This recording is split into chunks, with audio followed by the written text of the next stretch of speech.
Sud Radio Parlons Vrai chez Bourdin, 10h30, 12h30, Jean-Jacques Bourdin. Nous avons beaucoup parlé de l'augmentation du prix de l'énergie, l'électricité, le gaz, même si, attention, les prix du gaz sont en forte baisse. Voilà une bonne nouvelle. Il faut bien donner de temps en temps de bonnes nouvelles, Félix Mathieu. Le gaz aujourd'hui vaut moins cher qu'avant la guerre en Ukraine.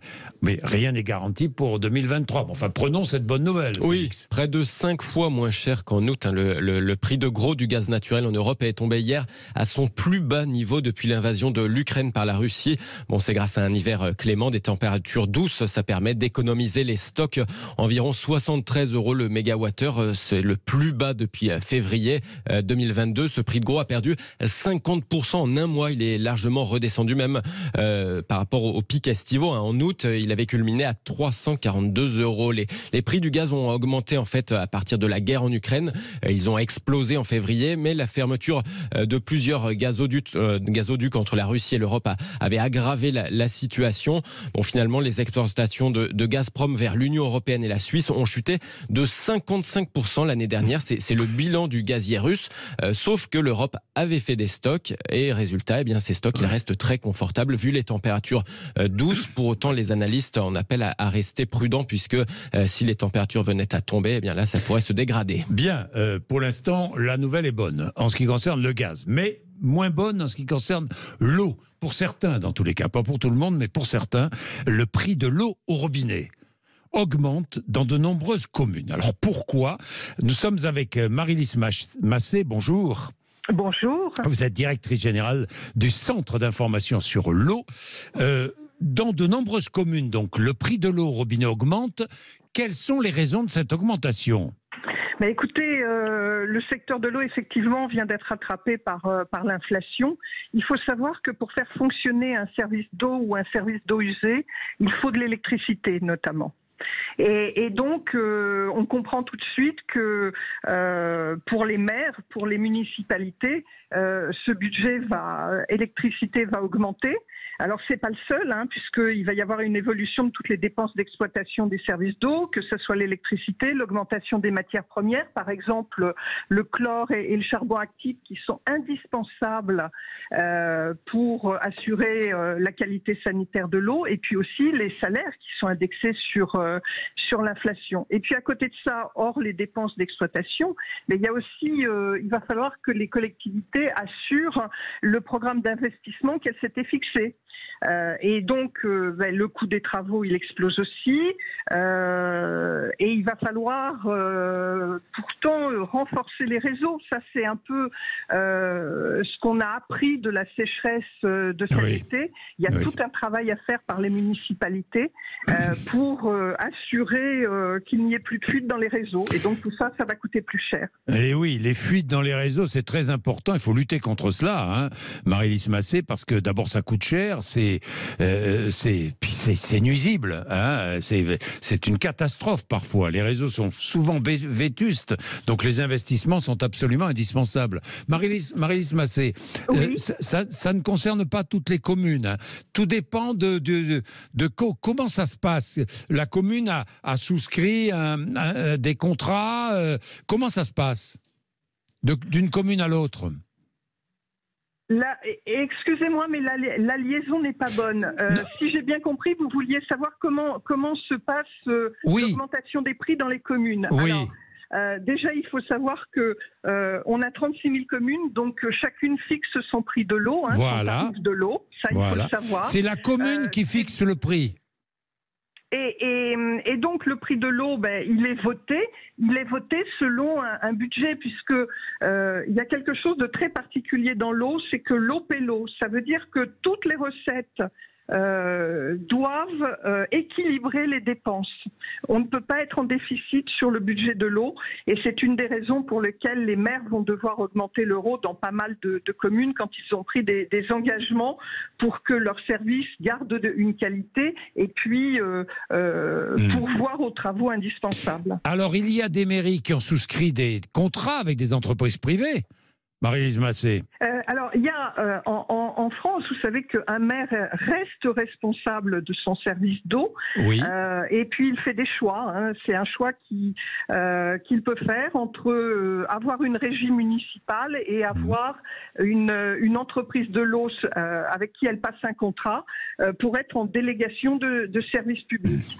Mais on ne peut pas dire que vous soyez un maire en régie ou en délégation de service public, ça ne change rien au problème qui est rencontré actuellement. L'inflation, elle fonctionne pour n'importe quel service, qu'ils soient en régie ou en délégation de... Évidemment. Je rappelle aussi, Marie-Lise Massé, mais il faut quand même le rappeler à chaque fois, que l'eau au robinet en France est d'excellente qualité. Allô, Marie-Lise Massé? Bien, Marie-Lise Massé n'est plus avec nous, je ne sais pas, il y a un problème. Si, je vous entends mais très très mal. Je suis désolée, il y a un problème nous, l'important, je vais vous dire. L'important, Marie-Lise Massé, c'est que nous vous entendons très bien. Je vous disais simplement, c'était une petite remarque que je faisais, je disais qu'en France, la qualité de l'eau au robinet est excellente. Bien, alors on va couper notre conversation. Je vais remercier Marie-Lise Massé qui ne nous entend plus, mais nous allons prendre Christian qui est en Haute-Garonne, à Toulouse. Bonjour Christian. Bonjour. Bonjour. L'eau, vous l'avez constaté, ça augmente? Oui, après moi je suis agriculteur, c'est pas tellement l'eau du robinet. Ouais, moi c'est plus l'eau d'irrigation avec l'augmentation de l'électricité. Voilà. Mais la chose que je comprends pas, moi moi, c'est plus sur le problème de l'électricité que je ne comprends pas du tout.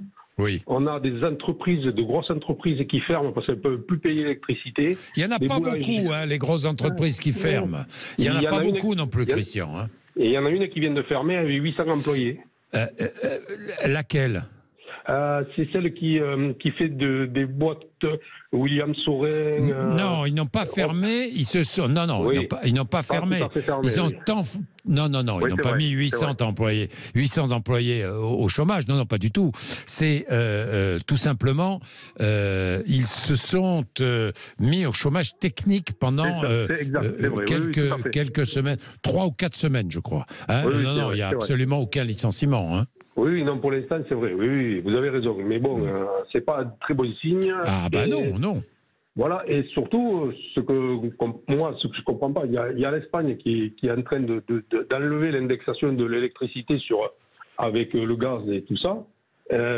Pourquoi parce que c'est quand même assez fictif l'augmentation de l'électricité. Qu'il y a une augmentation, c'est normal parce que ça coûte un petit peu plus cher, mais pas indexé sur le gaz, quoi.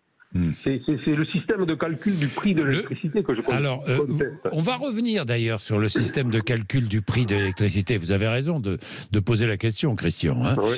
On cite beaucoup en l'Espagne en exemple, mais je voudrais quand même rappeler aussi à propos de l'Espagne, et d'ailleurs ça va faire le lien avec le sujet que je vais aborder tout à l'heure, c'est qu'ils viennent de porter l'âge légal de départ à la retraite à 66 ans et 4 mois. Je dis bien 66 ans et 4 mois, avec une pension calculée sur les 25 dernières années. Alors d'un côté, très bien, sur le prix de l'électricité, mais de l'autre, un peu moins bien.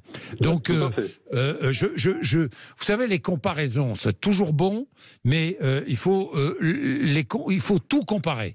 Bon, maintenant, c'est pas une raison pour accepter facilement cette augmentation du prix de l'électricité en France. Hein. Je suis d'accord avec vous. Hein. Ça, franchement, bon, vous arrivez à tenir, à tenir cette année? Cette année, on a eu une grosse augmentation déjà sur l'électricité, enfin sur les contrats d'irrigation. Oui. Et l'année prochaine, ça va tenir. Mais l'année d'après, si ça continue, l'augmentation sera tellement énorme qu'on n'arrosera plus. Oui. Alors là, c'est catastrophique. Hein. Si vous en arrivez là, c'est catastrophique. Bon, espérons que l'entreprise va disparaître aussi, l'entreprise qui gère le truc. Bon, Christian, espérons qu'on n'en arrivera pas là. Après, juste une chose. Oui, allez-y. Vous savez très bien qu'on prend quand on regarde les exemples, on prend toujours le bon côté, on ne regarde pas le mauvais côté. Oui, vous avez raison. Ça, c'est Je parle vrai. de ça pour l'Espagne. Non, mais c'est vrai. Non, c'est vrai. Bon, merci beaucoup, Christian, Avec dans tous les plaisir. cas. Merci, Allez, bonne avec émission. plaisir. Au revoir. Et merci, on va continuer comme ça. Et merci à vous toutes et à vous tous d'être avec nous. Hein. Merci de nous partager vos matinées. Il est quelle heure? Il est 10h56. Vous appelez 0826 300 300. Nous allons parler de la réforme des retraites parce que ça y est, nous entrons dans le vif du sujet. Est-ce qu'elle est indispensable ou pas, cette réforme? Vous allez voir, nous avons des spécialistes qui vont venir. Vous savez que les débats ici sont toujours animés par des spécialistes. Hein. Je ne veux pas faire venir quelqu'un qui ne connaît absolument rien au sujet et qui tout à coup s'exprime et donne son opinion. Non, ce qui m'intéresse, ce sont des gens, des hommes et des femmes qui savent de quoi ils parlent. Ils seront là à partir de 11h pour parler de la réforme des retraites. Vous êtes sur Sud Radio, il est 10h57.